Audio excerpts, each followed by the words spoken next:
In this presentation, I will be explaining the codes and conventions of three music video genres, these being pop, rock, and rap. The three music videos I have decided to analyse and compare are Sorry Not Sorry by Demi Lovato, Rock Me Like the Devil by Crucified Barbara, and Like Toy Soldiers by Eminem.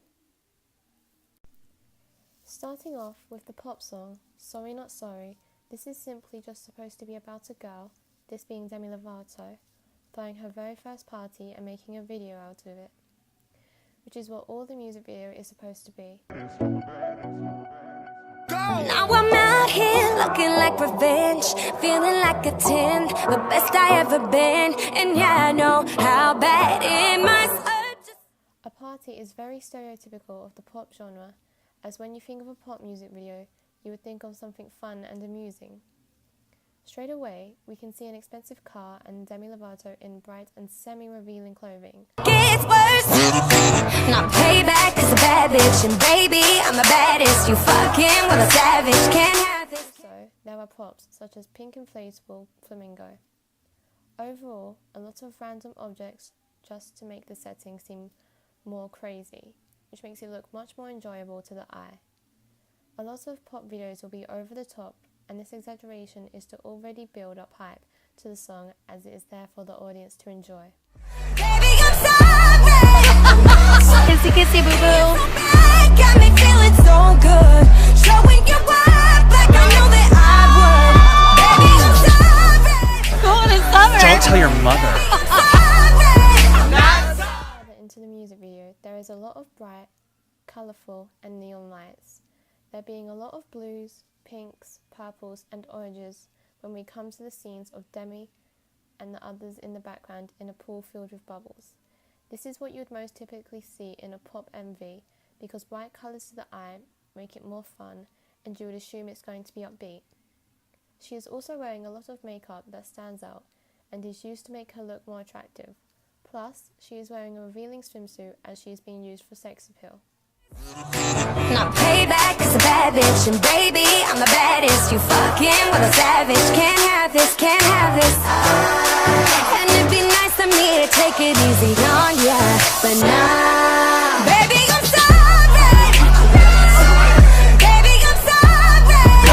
So you got Jamie Henry. So bad, got me feeling so good. Showing you up like I know that I would. Baby, I'm sorry.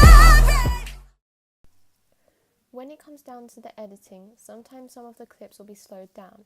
This can be used to create dramatic effect or to make more of a clear point and exaggerate what is happening in the scene and make more of a focus to the viewer.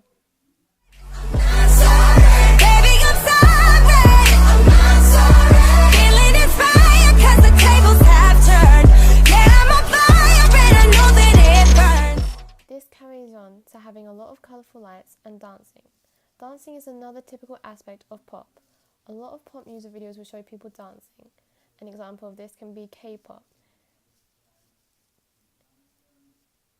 As in a lot of K-pop, there is always dancing, whether that be slightly or throughout the whole music video. If you talk that talk, baby, better walk that walk, baby. Baby, I'm sorry. Baby, I'm sorry. I'm not sorry. It's so bad, got me feeling so good. Showing you up like I know that I would. Baby, I'm sorry. I'm not sorry. Baby, I'm sorry. This is showing her and what is meant to be her friends having a great time, enjoying every moment. Now, moving on to the rock song Rock Me Like the Devil by Crucified Barbara. This whole music video takes place inside of a barn which is isolated, where the four girls of the group are doing what looks to be a live performance, but with no actual audience. This is stereotypical of rock, as you would see a lot of music videos of this genre to be a live performance or concert. This is because it brings out a surge of excitement in people. Then putting this in a music video is for audience to feel the thrill they would feel at a live concert. However, in this video, it does also sometimes quickly cut to one of them at a bar, showing some sort of narrative.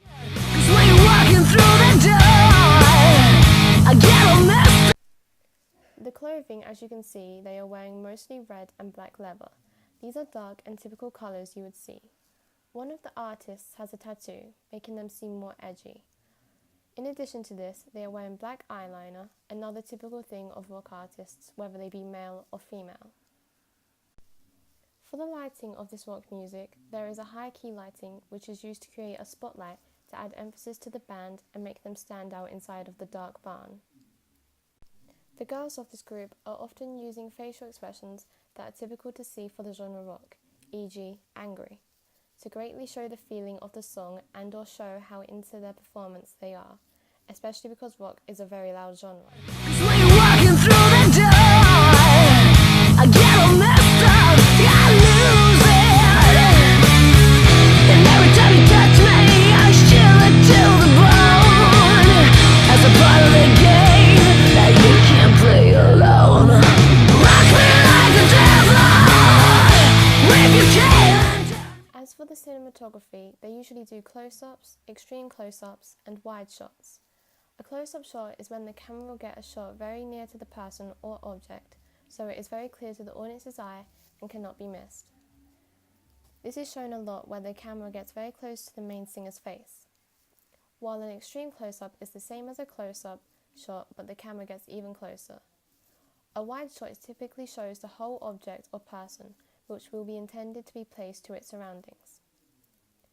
In the case of this music video, there are wide shots of the whole band. It also includes low and high angle shots to further emphasize the authority of the artists. The camera shot that is looking up at them connotes that they have more power over the audience that is watching their music video. Finally, the last song of this presentation, Like Toy Soldiers, by one of the most well-known rappers, Eminem. In this, Eminem is wearing typical clothes for rap that give off the gangster vibe, as he wears a cap, baggy trousers, and an army pattern top, glove, and bandana.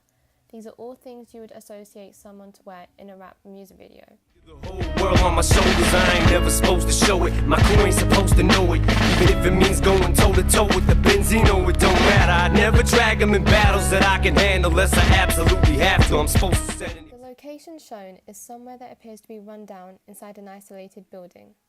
There is also graffiti on the wall, which is seen in a lot of rap music videos, as people would associate gangsters to graffiti, linking back to the gangster vibe I mentioned before when talking about the clothing. It is very darkly coloured, with the spotlight being on Eminem to make him the focus and stand out. Sometimes it is in black and white to show a dark and gloomy moment in his life. There is also a narrative to this, as in part of the video, Eminem is also in a hospital, which corresponds to the lyrics because his friend has been shot and is trying to recover. Meanwhile, he is outside of the room looking to be very angry and helpless, which is shown by his body language. And throughout all of the video, there is also more locations where he can be seen in other places. I'm supposed to be beside him, that chop, and I tried to squash it. It was too late to stop it. There's a certain line you just don't cross, and he crossed it. I heard him say Haley's name on the song, and I just lost it. It was crazy, this went way beyond some Jay-Z and Nas. And even though the battle was won, I feel like we lost it. I spent so much energy on it, honestly, I'm exhausted. A stereotypical camera angle that has been used multiple times in this music video is close-up shots and extreme close-up shots.